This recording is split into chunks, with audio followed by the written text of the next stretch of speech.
Halo semuanya, ini video pertamaku. Aku mau coba bahas quest Wuthering Waves yang terakhir kemarin, yaitu Rust, Sword, and the Sun. Di video ini kita bakal ngebahas banyak soal masa lalu Augusta. Dan disclaimer juga, semua cuplikan yang ada di video ini itu bukan cuplikan asli dari masa lalu Augusta. Gak usah lama-lama lagi, kita langsung masuk ke videonya. Let's go. Hujan deras banget di Septimon, bikin kota jadi dingin dan suram. Di Solis Tavern, bau makanan anget campur sama udara lengket. Abi gelisah ngeluhin cuaca mendung sambil natap ke langit. Rover yang udah duduk nyaman cuma senyum doang.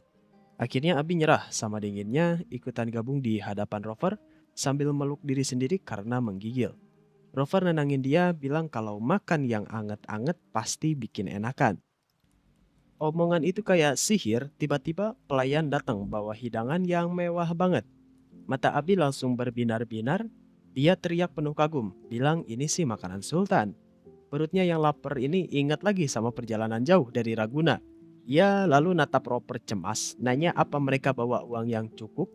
Roper jawab santai sambil nyuruh Abi makan, jelasin kalau Augusta, si Epor, udah ngurus semuanya. Tapi Roper ngerasa aneh sama porsi makanan yang kebanyakan. Abi nyaut kalau Roper harus biasa aja, kan dia ini juara Great Agon. Dia makan dengan lahap banget, mastiin gak bakal ada sisa. Dia bilang Epor beneran tahu cara manjain tamu dan ngerasa mereka harus nongkrong di sana lebih lama. Bikin Rover yang cuma bisa geleng-geleng kepala. Di tengah makan, hidung Abi nyium bau lain dari makanan sebelah. Sementara Abi sibuk sama makanannya, pikiran Rover udah ngelayang jauh. Dia pegang dagunya, mikirin misi yang lagi nunggu. Dia nanya sama Abi apa yang Imperator suruh dia cari. Ngikutin petunjuk dari Cartesia yang bilang petunjuk terakhir ada di dataran tinggi Sanguis atau Sanguis Plateau atau Sanguis Platus. Tempat itu dulunya medan perang lawan Dark Tide, makanya energi Remnant numpuk di sana dan jadi tempat favorit para gladiator buat berburu Tesset Discord di setiap musim High Tide. Rover gumam ngerasa kok langkah mereka jadi lambat padahal udah deket banget sama tujuan. Abi yang perutnya udah penuh nyenggol Rover. Dia bilang Rover harus santai aja, kan mereka udah balik Septimon. Dia coba ngingetin soal obrolan mereka sebelumnya, kalau lupa pernah bilang ada awan Blight yang aneh atau Blight Cloud di dataran tinggi Sanguis. Dan pas High Tide tiba, semua gladiator pergi ke sana buat berburu Tesset Discord. Tiba-tiba Abi kaget banget. Ingat kalau High Tide bakal datang bentar lagi dan undangan dari Epor emang soal perburuan besar. Dia nanya kaget, bukannya mereka harusnya ketemu Epor hari itu? Rover jelasin kalau kurir atau pengantar pesan ini udah datang pagi-pagi. Ngabarin kalau pertemuan mereka ditunda karena Augusta ada urusan mendesak. Rover ngerasa ada yang aneh. Dia bilang cuma dia yang diundang buat perburuan ini. Dan kurir bilang nggak ada gladiator lain yang diundang. Abi jawab santai, siapa tahu. Mungkin dia cuma mau ngetes kekuatanmu. Tapi Roper ngerasa ada yang lebih dalam, terus ragu kalau Augusta ini bakal gegabah cuma karena hal sepele. Di tengah obrolan itu, seorang pria dengan mata tertutup kain dan bawa tongkat nyamperin meja mereka. Dia nyapa dan bilang mata Rover itu jernih banget, tapi kok sekarang mendung karena galau. Dia ngasih nasihat kalau pejuang sejati itu nggak bakal goyah karena masalah sepele. Dia nebak kegalauan Rover datang dari singgasana. Nambahin kalau di istana Epor ini banyak rahasia tersembunyi. Dia juga bilang Epor yang terhormat pun harus tahu kapan harus kejam. Dan siapapun yang ngincer tahta tanpa tahu resikonya, sama aja kayak domba yang jalan ke tukang jagal. Rover pun nanya, dia ini siapa?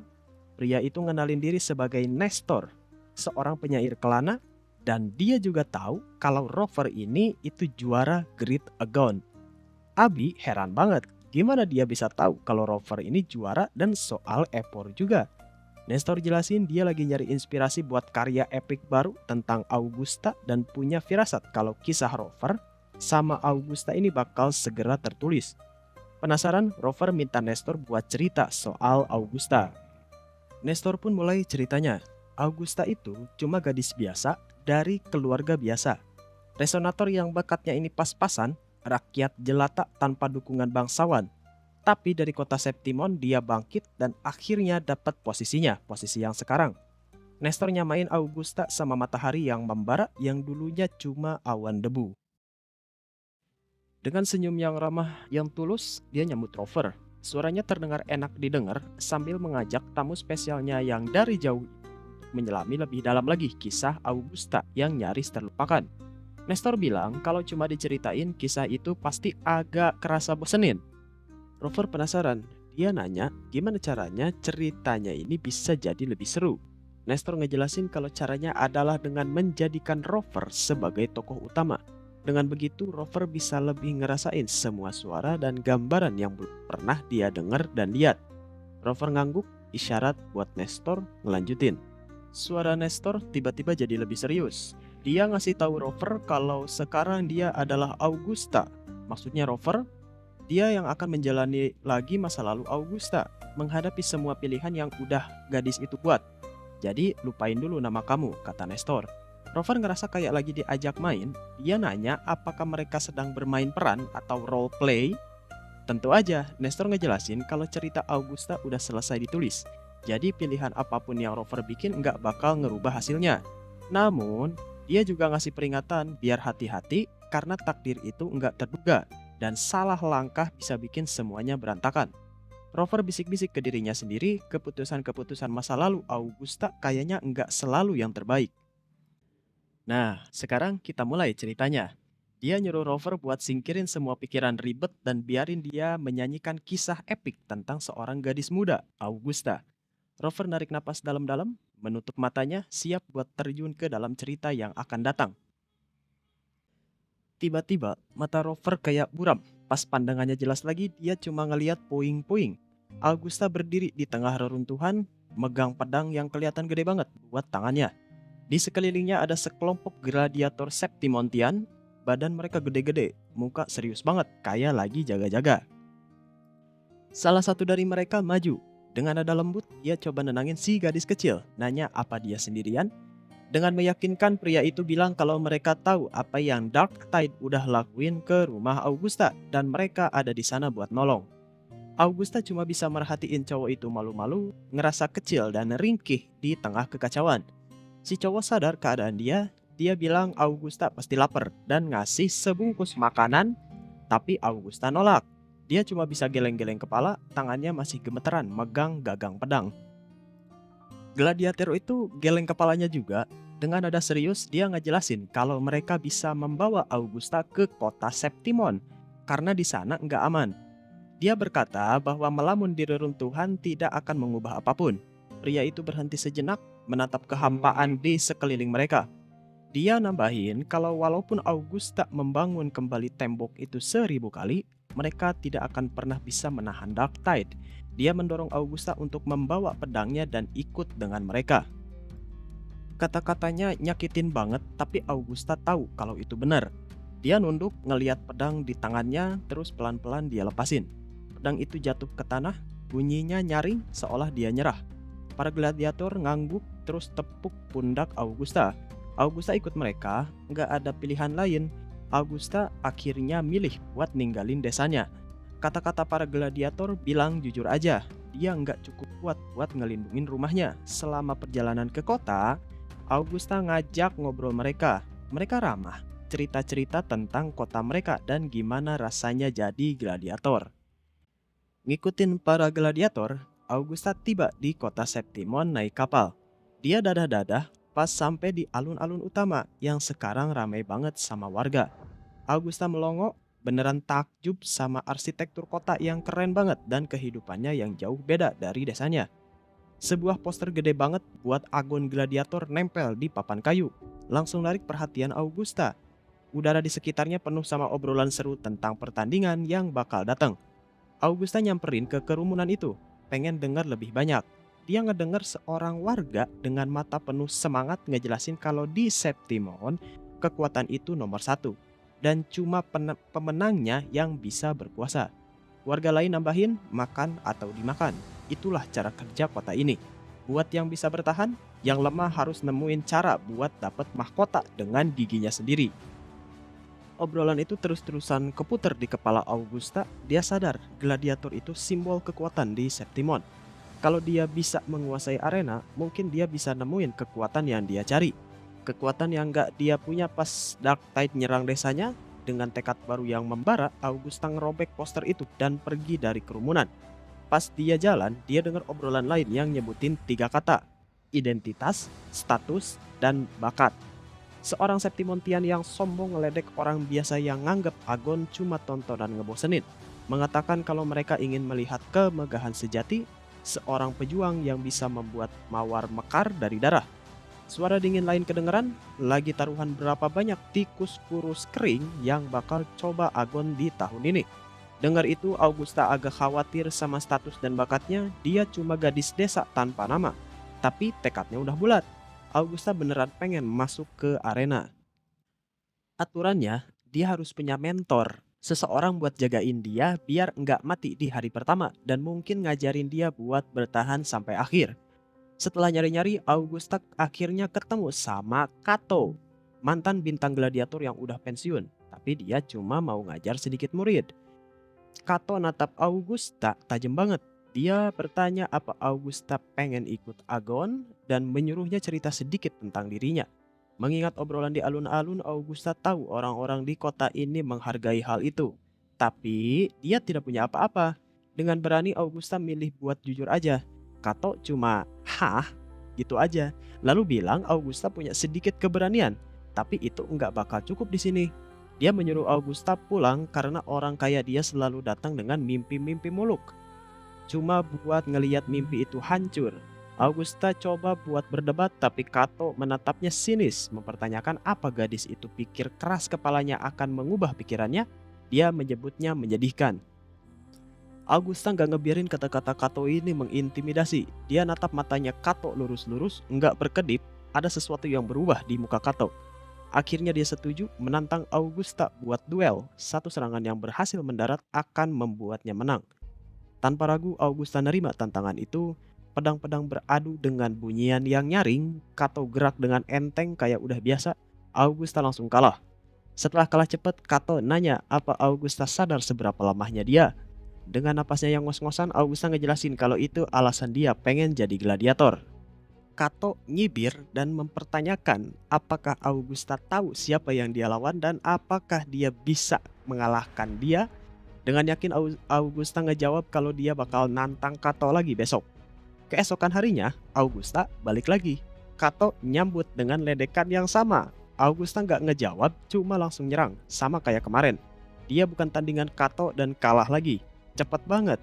Kato balik badan nyuruh Augusta pulang, tapi Augusta maksain diri buat berdiri dan bilang dia bakal lanjutin tantangan di hari ketiga. Di hari ketiga, Kato ngeledek lagi, bilang Augusta terlalu lambat dan terlalu lemah. Tapi Augusta nggak nyerah, terus nantang Kato di hari keempat. Pas hari keempat, Kato nanya apa dia masih belum mau nyerah.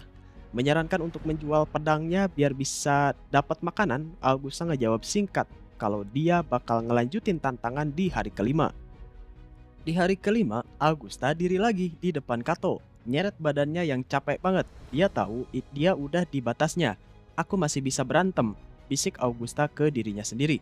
Angin dari pedang Kato itu lewat cepet banget dan tiba-tiba Augusta ngerasa kayak lagi di rumah. Matahari lembut jatuh di daun-daun pohon raksasa dan dia dengar teman-temannya ketawa, panggilan lembut dari orang tuanya. Tapi di napas berikutnya rasa dingin menusuk-nusuk tulang. Pikiran-pikiran tentang Dark Tide berpacu lagi di kepalanya dan tangannya secara naluriah megang gagang pedang. Augusta berbisik, "Aku nggak akan nyerah." Tiba-tiba Augusta lihat celah. Dia manfaatin celah itu dan berhasil mukul Kato. Kato kaget, dia ngasih pedangnya ke Augusta dan balik badan mau pergi. Augusta nangkep pedang itu, lumayan berat tapi mantap di tangannya. Tanpa noleh, Kato ngejelasin di arena Septimon, pemenang berhak atas senjata yang kalah sebagai simbol kemenangan. "Pedang ini sekarang punya kamu," kata pemenang berdengung di kepala Augusta. Kato ngasih nasihat, nyuruh Augusta buat nggak jatuh sebelum berhasil ngerebut mahkota itu. Dia mastiin nama gadis itu dan Augusta jawab dengan bangga. Kato ngejelasin kalau pas dia masuk arena, dia bakal kehilangan nama itu.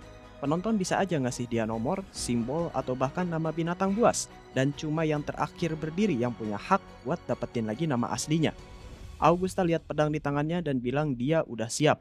Kato ngasih tahu kalau nanti semua orang bakal teriak nama Augusta dan dia harus bisa nguasain hati mereka tanpa identitas, status, atau bakat. Dia bertanya pada Augusta apakah dia akan melihat hari itu. Dengan yakin banget Augusta menjawab kalau dia bakal bikin kerumunan sorak-sorai. Akhirnya, Kato nutup obrolan mereka dengan ngumumin kalau latihan bakal mulai besok, tepat di jam 6, di tempat itu. Augusta sekarang punya jalannya sendiri. Nestor nekenin kalau kebesaran sejati itu nggak bakal kamu temuin di halaman pertama sebuah cerita. Abi bingung ngerasa Augusta yang diceritain Nestor nggak mungkin orang yang sama Epor yang mereka lihat di arena. Nestor bales, dia ragu ada orang waktu itu yang bisa ngebayangin Augusta bakal jadi kayak sekarang. Rover nyela, nebak mungkin ada satu orang, yaitu Kato, yang ngelihat potensi itu dan sengaja ngasih dia kemenangan terakhir. Rover mikir Kato mungkin udah capek sama sistem yang korup. Nestor setuju buat nyimpen pertanyaan itu. Nestor ngelanjutin lagi ceritanya. Pagi-pagi banget, pas langit baru aja mulai terang, Augusta udah ada di tempat latihan. Udara dingin banget sampai menusuk kulit, tapi keringat di dahinya kerasa lebih nyata. Udah sebulan penuh dia latihan keras sama Kato, tiap hari gitu-gitu aja. Ayun-ayun pedang kayu, menusuk tiang, terus ngobatin luka-luka kecil yang pasti ada. Gerakan yang diulang-ulang itu lama-lama bikin dia bosan terus jenuh. Di tengah rasa bosannya itu, dia ngeliat ada sesuatu yang beda. Ada beberapa gladiator lain lagi latihan. Gerakannya lincah banget dan tekniknya belum pernah dia lihat. Sempat penasaran, tapi dia langsung buang jauh-jauh pikiran itu. Harus fokus, disiplin itu penting. Augusta narik napas dalam-dalam terus balikin lagi perhatiannya ke tiang kayu di depannya. Dia harus jalan di jalurnya sendiri. Augusta mikir-mikir, latihannya sepi banget. Cuma ada dia dan tiang kayu itu. Berantem, jatuh, terus bangkit lagi. Ngobatin diri sendiri dan ngulangin lagi semuanya dari awal. Nggak ada pelatih yang nyemangatin, nggak ada teman yang bantuin. Cuma tekadnya aja yang gak pernah goyah. Bertahan dan maju terus adalah satu-satunya jalan. Hari demi hari berlalu, kabar tentang Agon Gladiator makin dekat. Akhirnya Kato manggil dia buat pelajaran terakhir. Dengan suara serius, Kato bilang dia udah ngelakuin semua yang dia bisa buat nyiapin Augusta. Dan sekarang Augusta harus ngurus dirinya sendiri. Augusta diam sebentar, bingung apa ini artinya dia udah lulus latihan. Kato nggak langsung jawab, tapi kasih dia tugas terakhir. Dia mau Augusta bilang kenapa dia pengen jadi gladiator dan apa yang bikin dia kuat jalanin semua latihan berat ini. Augusta nggak jawab pakai kata-kata, dia cuma balas tatapan Kato dan tatapan itu udah ceritain semuanya. Cita-citanya nggak pernah berubah dari dia ninggalin rumah, jadi kuat biar bisa lindungin orang lain. Itu ambisi murni yang datang dari hatinya. Kato ngangguk kayak bisa baca jawaban dari mata Augusta. Dia tahu Augusta ingat banget sama ambisi aslinya. Dia jadi makin semangat pas ingat kata-kata Kato dari awal latihan. Kato pernah bilang kalau suatu hari nanti semua orang bakal teriakin namanya, Augusta. Dia harus taklukin hati mereka dan dapetin tepuk tangan mereka, walau tanpa identitas, status, atau bakat. Dan dia nanya-nanya, apa aku bakal lihat hari itu tiba? Augusta senyum tipis, penuh keyakinan, dia nggak sabar banget nunggu hari itu. Dia sadar, sponsor buat turnamen besar kayak Agon Gladiator itu bangsawan sama pedagang kaya. Orang-orang yang gak bisa dia temuin. Tapi ada satu tempat mereka bisa ketemu. Arena bawah tanah. Di sana gladiator diperlakuin kayak barang dagangan, dinilai dan dibeli. Dari jauh ada suara pedagang yang teriak-teriak promosiin dagangan kelas atas yang dia punya dan nyuruh penonton lihat-lihat. Augusta sama beberapa gladiator lain berdiri di tengah arena bawah tanah. Kayak barang yang dipajang. Mereka diliatin para bangsawan dan pedagang kaya di tribun. Satu persatu gladiator di sampingnya dipilih dan dibawa pergi. Mereka nggak punya pilihan, Augusta maju selangkah narik perhatian. Tapi dia cuma dapat ketawa terus-terusan. Kilasan gaya hidup mewah bangsawan lewat di pikirannya, disusul suara-suara ketawa yang nusuk banget. Augusta sadar sesuatu, ketawa itu ketawa yang meremehkan itu. Dia ngomong sendiri sadar kalau mereka sebenarnya terlibat dalam bencana yang hancurin rumahnya. Dia ngerti bukan cuma Dark Tide yang hancurin kampung halamannya, tapi juga keserakahan dan egoisnya para bangsawan itu. Waktu bencana datang, mereka tetap hidup mewah, sementara ribuan orang menderita. Kekuatan gladiator itu cuma buat ngelayanin nafsu mereka. Dalam hati Augusta janji bakal hancurin aturan-aturan ini. Seorang bangsawan sombong di barisan depan nyengir. Dia ngeledek Augusta sebagai cewek kampung dengan bakat yang biasa aja, yang mimpiin kekuasaan sama kekuatan. Katanya dia nggak inget kapan terakhir Septimon punya lelucon seenak itu. Augusta ngapalin tangannya. Bangsawan itu terus ngejek, nanya apa yang bisa dia tawarkan. Apa cuma pura-pura kayak badut sirkus buat hiburan mereka? Augusta balas dalam hati, jangan remehin aku. Bangsawan sombong itu nanya ke penonton apa ada yang tertarik sama Augusta. Katanya lihat yang lemah berjuang selalu jadi hiburan yang seru. Augusta sedikit berharap ada orang yang ngeliat potensi di dirinya, walaupun ketawa meremehkan itu masih terus ada. Dan harapannya terkabul. Suara berat seorang cowok kedengeran bilang kalau di Septimon kekuatan yang nentuin nilai. Jadi mereka nggak seharusnya cepat-cepat ngehakimin gladiator yang nawarin diri. Augusta noleh ke sumber suara. Seorang bangsawan tua berpakaian rapi jalan turun dari tribun dengan langkah berat. Ada bau busuk dari dia, bukan bau tikus kayak yang sering dibilang orang Septimon, tapi bau yang lebih jijik. Bau busuk kekuasaan dan kekayaan. Augusta ngepalin tangannya dalam diam. Bangsawan itu bilang dia cuma terlibat urusan yang nguntungin. Buat bisa berdiri di arena, Augusta harus buktiin dirinya pantas. Dia punya 3 ujian buat Augusta. Kalau dia selamat dari semuanya, baru mereka bisa ngobrol lebih jauh. Augusta tahu banget nih, pas para bangsawan nantangin dia, itu bukan ujian biasa, tapi cuma akal-akalan buat ngehancurin dia. Tapi dia tetap jalanin aja. Di luar tembok kota Septimon, tanah kosong yang penuh bekas Dark Tide itu rasanya asing banget, jauh dari kampung halaman yang dia kenal. Ujian pertamanya, bunuh singa ganas yang kena kutukan. Kata orang-orang kulitnya keras banget, pedang biasa aja nggak bakal tembus. Para bangsawan malah sengaja ngambil semua alatnya, cuma nyisain pedang tumpul. Mau nggak mau, dia harus terima nasib. Pas lagi jalan di jalur gunung, pemandangannya tuh gelap banget. Ada kerangka-kerangka putih di mana-mana dan baunya nyengat. Jelas banget dia udah deket sama gua maut itu. Pas subuh, baru kelihatan guanya. Belum sempat ngapa-ngapain, tiba-tiba ada tekanan berat banget nimpa dia. Dia mau gerak, tapi ada suara bisik-bisik dari belakang. Nyuruh dia nunduk dan nahan napas. Shh, nunduk, mau mati ya? Tahan napas, nanti dia kebangun. Augusta langsung nurut. Begitu dia nengok, ada pemburu yang nggak dia kenal di belakangnya. Pas banget, ada binatang buas gede banget ngamuk. Lewat di depan tempat mereka ngumpet. Setelah binatang singa itu pergi, Augusta minta maaf karena udah bikin gaduh. Untung ada si pemburu. Dia selamat.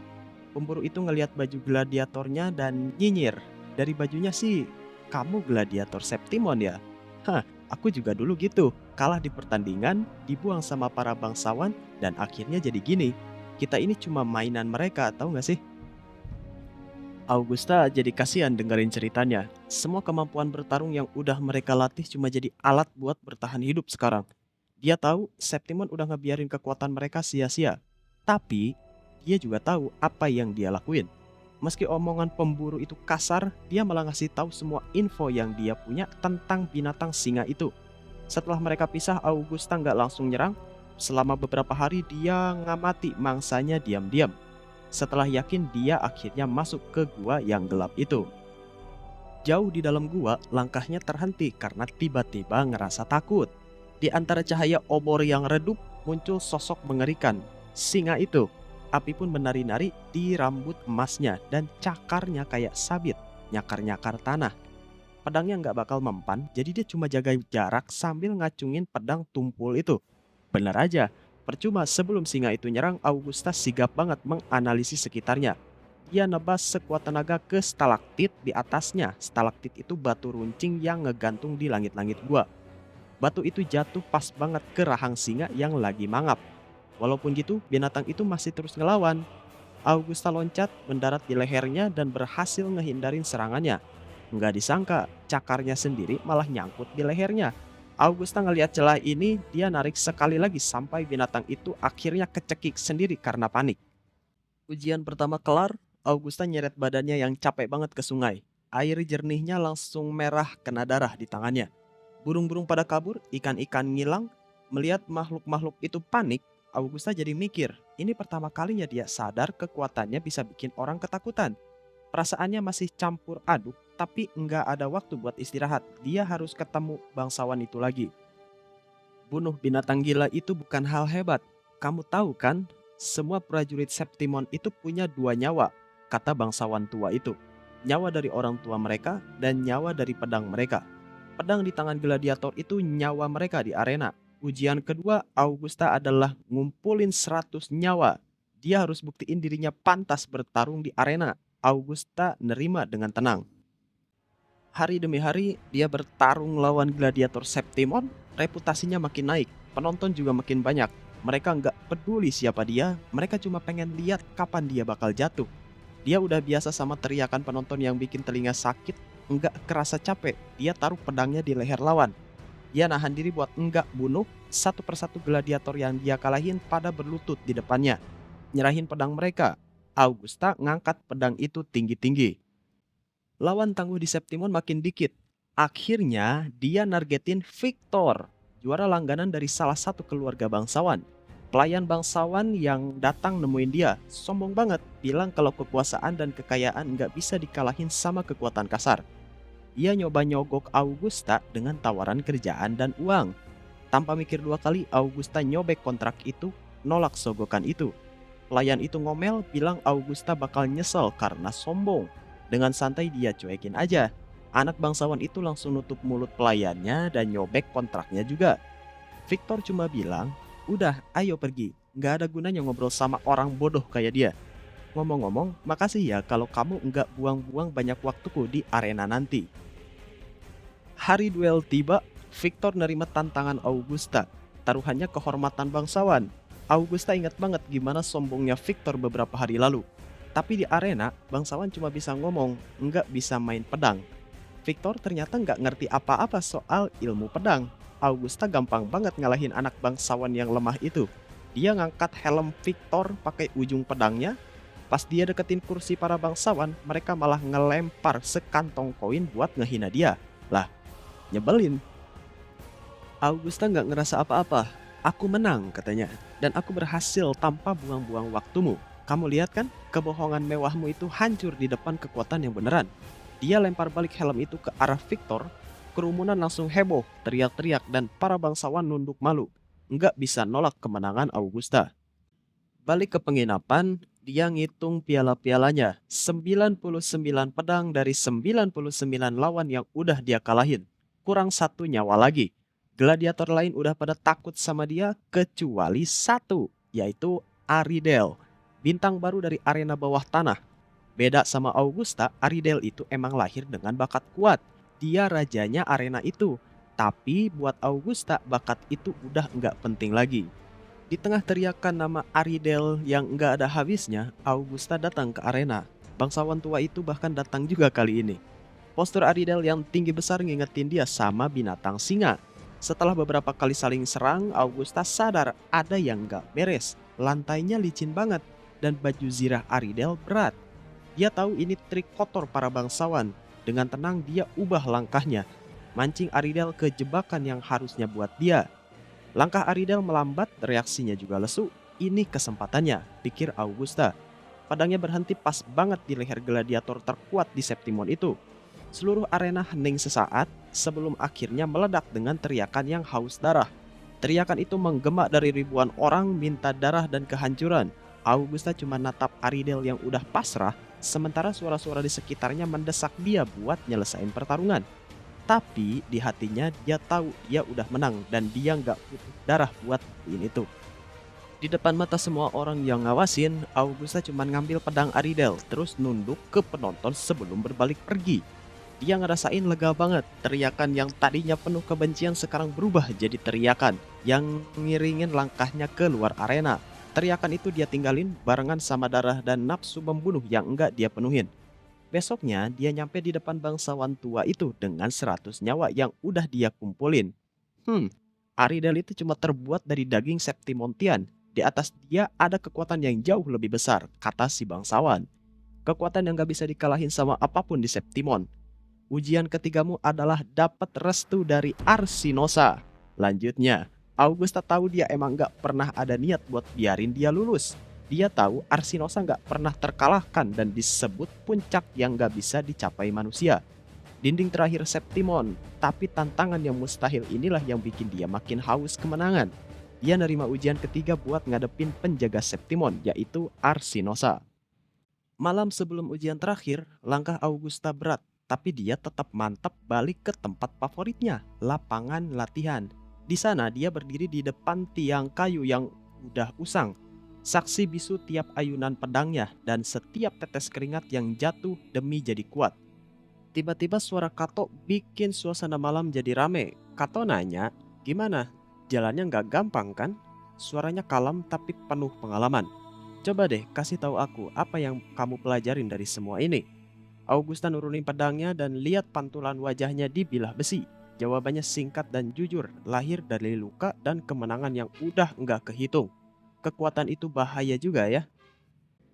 Kato senyum bijak banget. "Kekuatan itu buat naklukin. Itu aturan paling tua di dunia," katanya sambil nepuk bahu Augusta.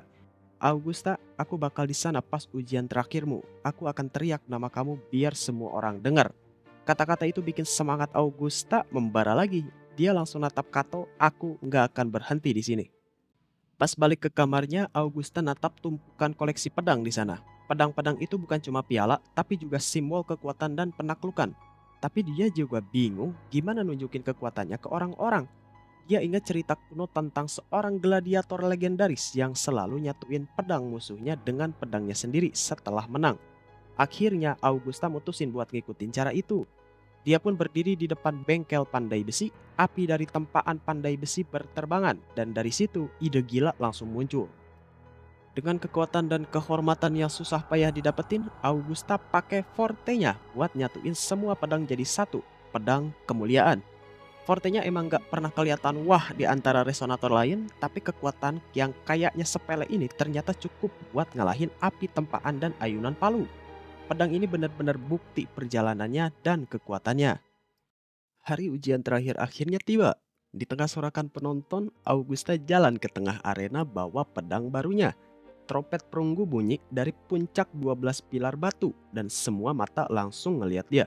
Semua orang dari yang biasa sampai yang bangsawan penasaran banget lihat gimana caranya manusia bisa ngalahin Arsinosa. Augusta ngeliat sekeliling, dengerin semua suara dan tatapan yang ada. Terus tiba-tiba ada auman kencang banget. Bayangan raksasa nutupin matahari di sekitarnya. Arsinosa muncul, badannya yang segede gunung bikin Augusta langsung fokus. Arsinosa berdiri di seberangnya, natap dia dingin. Augusta tetap fokus, dia tetap siaga. Tiba-tiba ekor Arsinosa nyapu dan hancurin pilar batu. Augusta langsung ngeguling, nyaris banget kena reruntuhan. Dia ngerasain dingin di bahu kirinya. Teriakan dari penonton langsung tenggelam sama auman dia itu. Suaranya dan debu nabrak telinganya. Darah terasa di bibir dan lidahnya, tapi dia milih buat cuekin sakitnya dan ngobatin lukanya nanti. Dan dia harus nyerang duluan. Serangan Arsinosa yang kedua datang tanpa peringatan. Augusta hampir gak sempat bereaksi. Pedangnya naik pas banget buat nangkis cakar yang turun. Dia bertekad serangan ini akan jadi penentu buat aku. Augusta berhasil nahan serangan Arsinosa yang ganas itu, dan pas Arsinosa mundur, dia langsung manfaatin kesempatan buat nusukin pedangnya ke celah kuno di kaki depan Arsinosa. Darah emas tumpah di arena, Arsinosa berhenti nyerang. Surainya nyentuh muka Augusta yang berlumuran darah sebelum dia nundukin kepalanya. Arena bergetar sama tepuk tangan, orang-orang teriak manggil namanya, salut banget sama dia berhasil lulus ujian terakhir. Setelah mengalahkan Arsinosa, Augusta dengar gelombang sorakan itu. Matanya berkaca-kaca, suara-suara itu. Mereka, "Wahai Arsinosa yang bijak dan mulia, penjaga Septimon yang hebat, berikan dia mahkota keberanian dan kekuatan," teriak seorang warga. Augusta bangga banget naik tangga ngikutin Arsinosa. Tiap langkahnya diiringi tepuk tangan, orang-orang Septimontian hormat banget pas dia maju. Pas teriak kemenangan bergema, kita ngelihat api kemanusiaan nyala di seluruh Septimon, teriak warga lain. "Wahai matahari dan bulan, saksikan pencapaian luar biasa ini. Saksikan pengabdiannya buat Septimon." Pas platform naik, Augusta sadar dia dapat hak istimewa setelah direstuin Arsinosa. Semua orang nunduk di depannya, dia jadi juara tanpa harus lewat Great Agon. Dia udah naklukin gladiator yang nggak kehitung pakai kekuatannya, dan di depan semua orang, kejayaan sekarang ada di kakinya. Dia ngangkat pedangnya, tanda kemenangan. Nestor seolah kayak udah ngawasin dia. Akhirnya kamu di puncak sang juara. Tapi dia tahu api pertarungan di dalam dirinya udah dingin dan luka-lukanya mulai sakit. Kamu udah hancurin tatanan busuk ini pakai kekuatan dan lewat kekuatan kamu bakal bikin aturan baru. Nestor lanjutin, suaranya penuh takdir. Kamu bakal jaga keberanian gladiator di jalan yang benar. Kamu bakal tunjukin ke orang-orang biasa kalau mereka bisa ngalahin rasa takut mati. Kamu bakal pastiin tragedi di tanah kelahiranmu hilang selamanya. Tapi, kalau aturan baru ini yang dibikin pakai kekuatan didiriin di atas rasa takut, nanti bakal hancur nggak ya? Bisikan dingin kegelisahan melingkar di dada Augusta. Nestor ngangguk, ya udah, sekarang waktunya buat mikirin beban kejayaan ini. Mulai hari ini, pedangmu, kehormatanmu, dua nyawamu akan abadi pada Septimon. Nestor ngakhirin ceritanya, bilang itu cuma gambaran kasar soal Epor. Roper jawab dia suka dan Nestor pun senyum, ngehargain kata-kata itu. Dia jelasin kalau puisi cuma bisa kasih gambaran sekilas. Dia nyaranin kalau Rover mau tahu kebenaran, dia harus masuk ke dalam cerita itu dan jadi bagian darinya. Nestor bilang kesempatan itu ada di depan mata Rover sekarang. Rover ngerasa Nestor tahu persis apa yang bakal dia lakuin. Nestor balas gampang banget nebaknya karena takdir itu kayak bintang yang ngikutin jalurnya.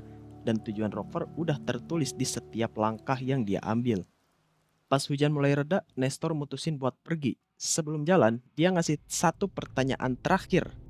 Apa yang bikin seseorang jadi penguasa? Abi jawab yakin kalau itu kekuatan. Rover yang masih mikir keras nggak bisa jawab. Nestor cuma senyum, nyuruh Rover buat nyimpan pertanyaan itu di pikirannya karena jawaban bakal terungkap dengan sendirinya di babak terakhir. Nestor pun ngilang, ninggalin Rover dan Abi sama teka-teki baru. Sementara itu, sehari sebelumnya di istana Epor yang megah, Augusta lagi ngadepin keluhan para senator yang ngeritik pendeta wanita Juno yang dianggap nakal. Augusta nanggepin dengan tenang, bilang kekuasaannya nggak tunduk sama tradisi atau orang-orang penjilat. Kekuatan sejatinya ada di kemauan dan pedangnya. Dia nantang para senator kalau mereka mau kekuasaan, buat keluar dari bayangan dan buktiin kalau mereka layak. Di tempat lain, Augusta nyamperin Iono di atas istana, ngelihat pemandangan Septimon. Iono bilang akhirnya Augusta selesai ngurus para senator. Augusta balas kalau itu butuh waktu. Dia lalu ngebacain laporan yang bakal disampaikan ke Lilibet, kepala pendeta wanita, soal kelakuan Iono. Iono yang gak peduli cuma balas biar rubah-rubah tua itu lapor sepuasnya. Augusta setuju, bilang senat harus diingetin sesekali biar nggak ngeremehin Iono. Augusta nyuruh Iono balik ke kuil, nggak usah nunggu di sana karena mereka bakal berangkat berburu nanti malam. Tapi Iono nolak, bilang dia di sana buat ketemu Rover. Nenek Lilibet bilang takdir Rover itu sebagai kekosongan yang nggak diketahui. Bikin Iono penasaran. Augusta ngerasa sayang karena kapal dari Ragusa baru nyampe besok pagi dan mereka udah harus pergi saat itu. Iono kesel, tapi Augusta meyakinkan kalau mereka bakal punya banyak waktu buat ketemu pas perburuan. Iono lalu natap Augusta serius, dia ngerasa perburuan ini gak bakal berakhir baik karena dia udah baca buku ramalan yang berisi ancaman dari Yang Maha Kuasa. Tapi Augusta gak gentar sama sekali, dia ngingetin Iono soal ramalan lain yang bilang cuma pahlawan para pahlawan atau hero of heroes yang bakal nyelamatin Septimon. Dia yakin selama ada pahlawan, Septimon nggak bakal hancur. Pas Iono nanya, gimana kalau kehancuran itu takdir mereka? Augusta jawab tegas kalau dia bakal motong takdir itu pakai pedangnya. Augusta ketawa kecil, ngelihat Iono yang biasanya nggak pernah takut jadi cemas. Walaupun Augusta bilang dia bisa hadapin semuanya sendiri, Iono sadar kalau Augusta butuh dia. Obrolan mereka berakhir setelah Augusta ngakuin kalau dia emang butuh Iono. Sambil berdiri, Augusta bilang badai bakal datang dan ngajak Iono buat nyambut badai itu dengan langsung masuk ke dalamnya. Iono pun ngikutin, siap ngadepin takdir yang nunggu mereka.